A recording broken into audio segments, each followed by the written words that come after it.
समय की बात है। एक जंगल में दो बहनें रहा करती थी और वो दोनों बहनें अनाथ थी बेचारी। उनका इस दुनिया में कोई भी नहीं था।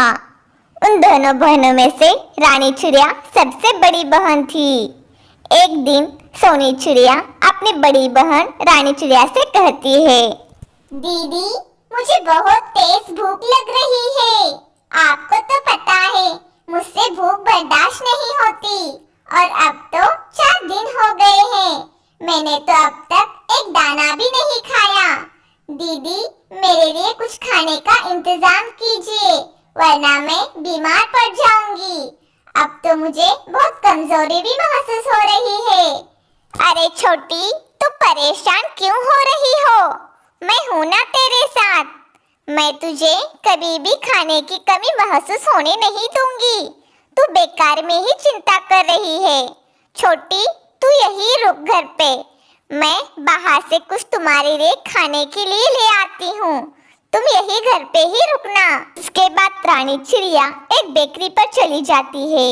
उस बेकरी के मालिक से कहने लगती है, बेकरी वाले चाचा हमें कुछ खाने के लिए दे दीजिए। मैं और मेरी एक अनाथ बहन है।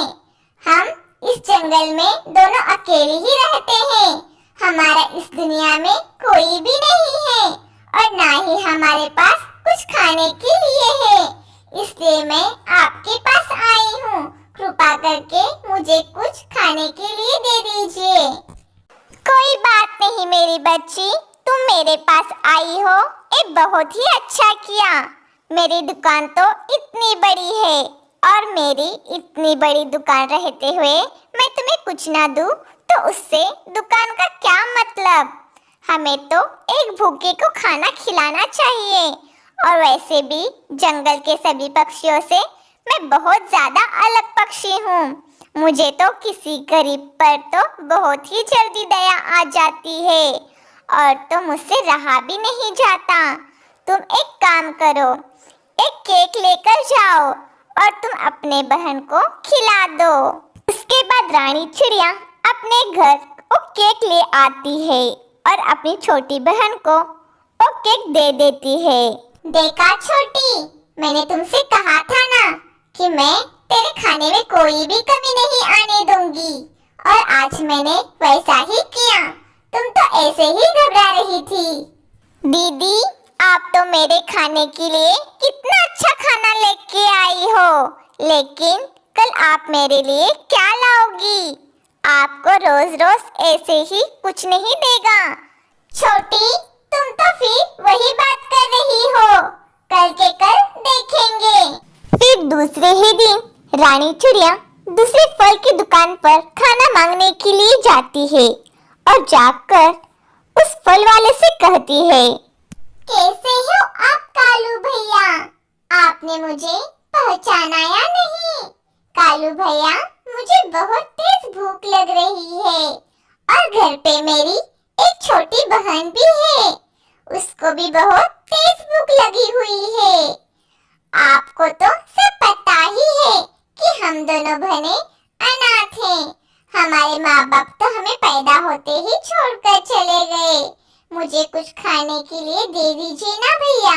रानी चिड़िया तुम्हारा दिमाग तो ठीक है ना? अगर तुम अनाथ हो तो उसमें मैं क्या करूँ? तुम अनाथ हो तो मैं थोड़ी तुम्हें फ्री में कुछ दे दूंगा खाने के लिए। तुम अनाथों को तो कुछ काम नहीं है। तुम जगह जगह जंगल में जाके खाना मांगते फिरते हो, कुछ करते वर्ते तो हो नहीं। अब यहाँ से चुपचाप चली जाओ। जगह जगह खाना मांग के तुम और बेकार हो रही हो। मैं तो तुम्हें एक भी दाना खाने को नहीं दूंगा। चले जाओ चुपचाप से, यहाँ से निकल जाओ। उसके बाद रानी चिड़िया चुपचाप से वहाँ से निकल जाती है। हे भगवान, आज तो मुझे समझ आया कि दुनिया में कोई भी किसी का नहीं है। सबको सिर्फ अपनी ही पड़ी है। कोई भी अपने अलावा दूसरे के बारे में कोई भी नहीं सोचता, ना ही कोई दूसरे की मदद करता है। मैं तो बहुत ज्यादा परेशान हूँ।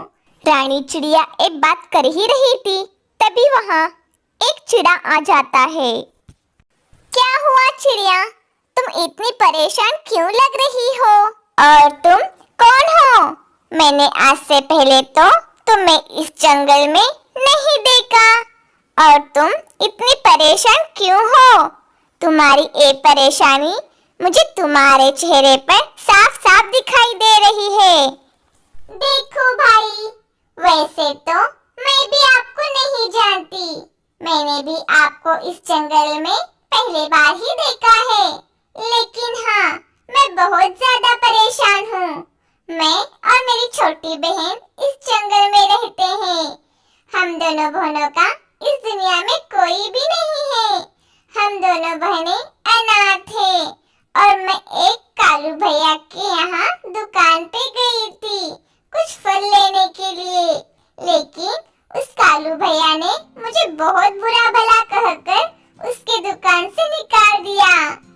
अच्छा, तो एक बात है, तुम दोनों बहनों के पास कोई काम भी नहीं है और खाने के लिए भी तुम्हारे पास कुछ नहीं मिलता। तुम एक काम करो, 4 दिन बाद तुम मेरे पास आ जाना। मेरे पास एक जमीन का टुकड़ा है। मैं वो जमीन तुम्हें खेती के लिए दे दूंगा। फिर 4 दिन बाद रानी चिड़िया और चिड़े के खेत पर चली जाती है। देखो रानी चिड़िया, ये जमीन मेरी है।